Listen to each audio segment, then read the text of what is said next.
مدد کا معاملہ کیا ہے کہ اصل مدد اللہ رب العزت کی ہے، باقی ساری امداد اس کے حکم سے، اس کی طاقت سے ہیں، اس کے اشاروں اور اس کی قوتوں سے ہیں۔ یہ انبیاء، یہ اولیاء، یہ فرشتے، یہ ملائکہ، یہ رجال الغیب، یہ اولیاء، یہ اللہ رب العزت کی اجازت، اس کی اصل سے مدد حاصل کر کے ان کی مدد عطائی مدد ہوتی ہے۔ جس طرح ایک چھوٹی مثال دیتا ہوں کہ اللہ رب العزت کی ذات سمیع و بصیر ہے۔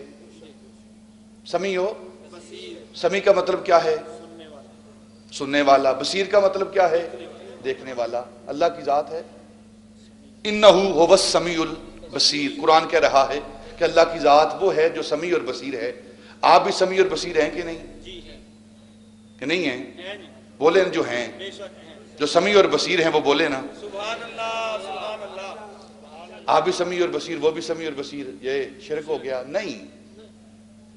ہماری سمع اور بصارت میں اور اس کی سمع اور بصارت میں فرق ہے، فرق ہے۔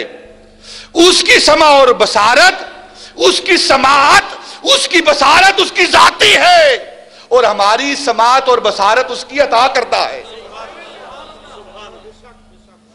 بس یہی فرق ہے۔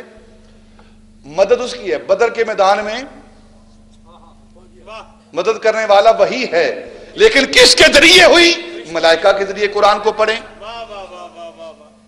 عالم ارواح میں اللہ رب العزت حکم دے رہا ہے، وَإِذَا أَخَذَ اللَّهُ مِيثَاقَ النَّبِيِّينَ لَمَا آتَيْتُكُم مِّن كِتَابٍ وَحِكْمَةٍ ثُمَّ جَاءَكُمْ رَسُولٌ مُصَدِّقٌ لِّمَا مَعَكُمْ لَتُؤْمِنُنَّ بِهِ وَلَتَنصُرُنَّ۔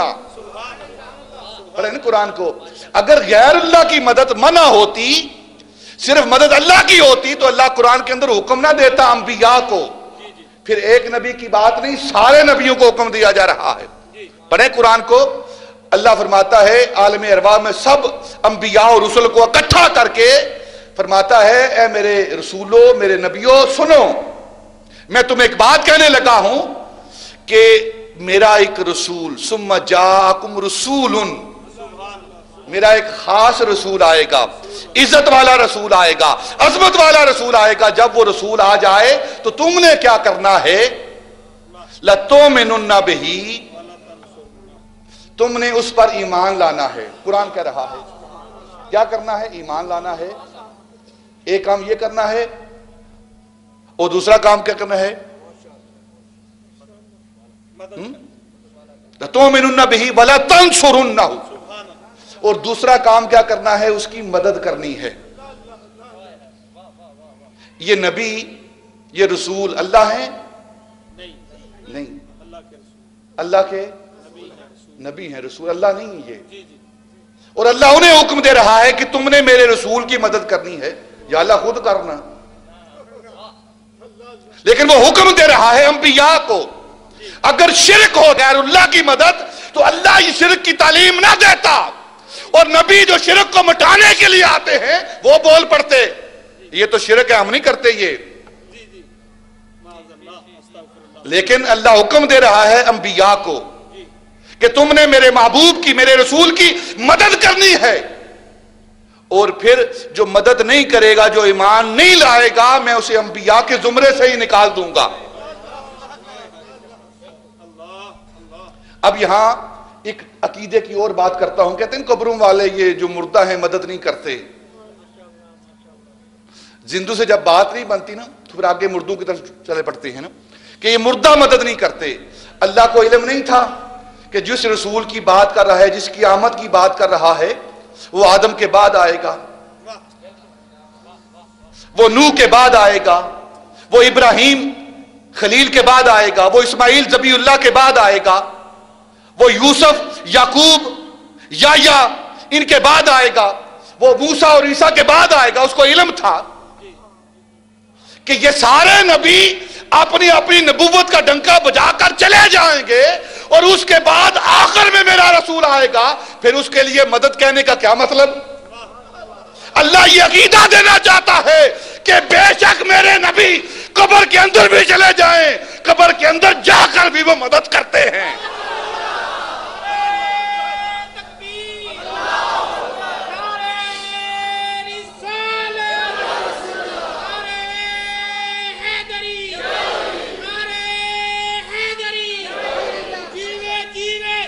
موسیٰ علیہ السلام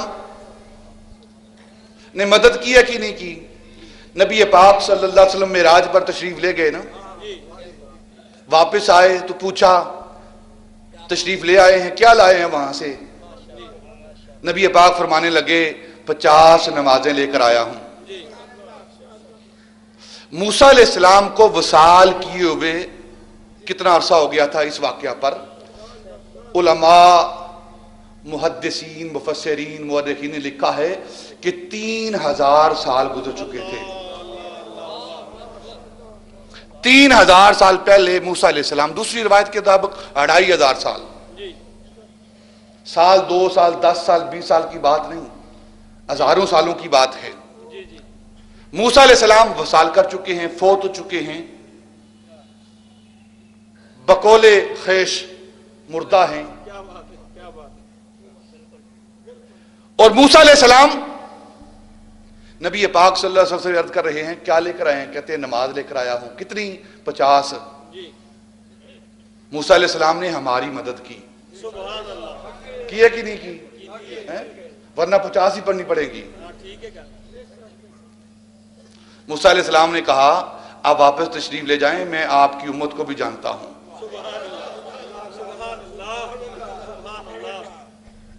آپ کی امت کو جانتا ہوں، 50 کیا یہ تو 5 بھی نہیں پڑھیں گے۔ یہ موسیٰ علیہ السلام کی مدد ہے جو 50 سے 5 نمازی ہوئی ہیں، یہ مدد ہے کہ نہیں؟ اور یہ 5 بھی ہمارے لیے باری ہیں۔ تھوڑی سی مدد اور کر دیتے اچھی بات تھی۔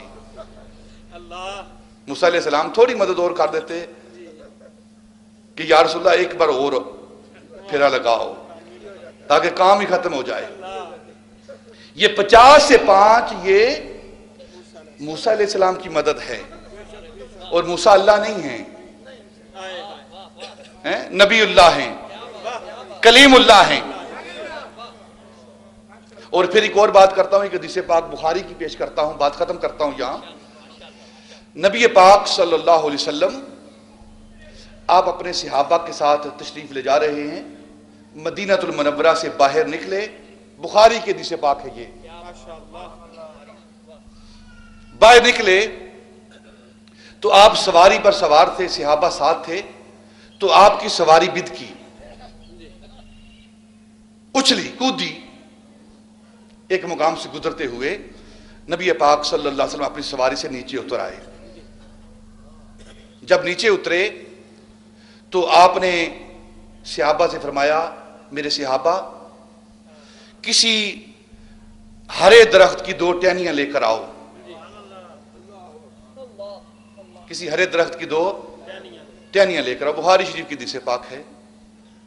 صحابہ عرض کرنے لگے یا رسول اللہ ہم ٹہنیاں لے آتے ہیں، آپ نے کیا کرنی ہے؟ آپ نے فرمایا لے کر آؤ پھر بتاتا ہوں کیا کرنی ہے۔ ایک صحابی ٹہنی لے کر آیا، آپ نے اس ایک ٹہنی کی 2 ٹہنیاں کی۔ جب 2 ٹہنیاں کی تو آپ نے 2 ٹہنیاں علیحدہ علیحدہ 2 قبروں پر رکھ دی۔ عرض کی یا رسول اللہ اس کے رکھنے کا کیا مقصد ہے؟ میری سواری اچھلی ہے، کودی ہے، بدکی ہے، قبر کے اندر ان 2 قبر والوں کو عذاب ہو رہا ہے، ان قبر والوں کو عذاب ہو رہا ہے، اور میں نے یہ 2 ٹہنیوں پر رکھ دی۔ یا رسول اللہ صلی اللہ علیہ وسلم یہ ٹہنیاں کیا کام کریں گی؟ قبر پر ٹہنیاں رکھنے کا کیا مطلب؟ آپ نے فرمایا کہ یہ 2 ٹہنیاں ان کو فائدہ پہنچائیں گی، ان کی مدد کریں گی۔ کیا مدد کریں گی؟ ان کے عذاب کے اندر تخفیف کریں گی، کبھی کرے گی۔ جب تک یہ ٹہنیاں ہری ہیں تب تک انہیں قبر کے اندر عذاب نہیں ہوگا۔ اگر قبر کے اوپر ٹہنیاں قبر والے کے لیے مدد کر سکتی ہیں،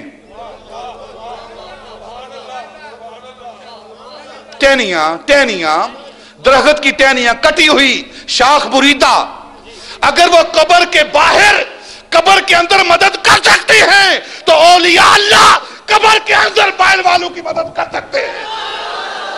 سکتے ہیں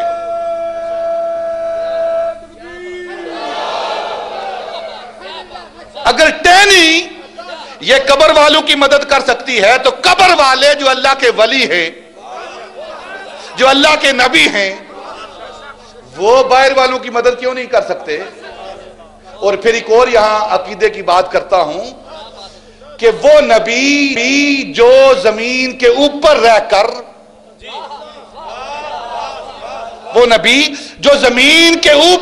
کر وہ قبر کے اندر دیکھ سکتا ہے، وہی نبی قبر کے اندر جا کر اوپر کیوں نہیں دیکھ سکتا؟ لیکن بعض نبی پاک نے دیکھا ہے کہ قبر کے اندر عذاب ہو رہا ہے، جو زمین کے اوپر رہ کر قبر کے اندر دیکھ سکتا ہے، زمین کے اندر دیکھ سکتا ہے، وہ زمین کے اندر جا کر اوپر کیوں نہیں دیکھ سکتا؟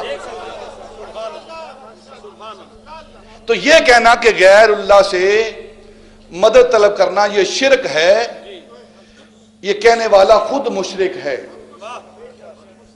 خود مشرک ہے، کیونکہ ساری کائنات اللہ رب العزت، دیکھیں قرآن اللہ رب العزت کا کلام، اللہ فرماتا ہے یا ایھا الذین آمنوا استعینوا بالصبر والصلاۃ، اے ایمان والوں کو حکم دیا جا رہا ہے تم مدد طلب کرو، اگر کوئی بے ایمان مدد طلب نہیں کرتا نہ کرے۔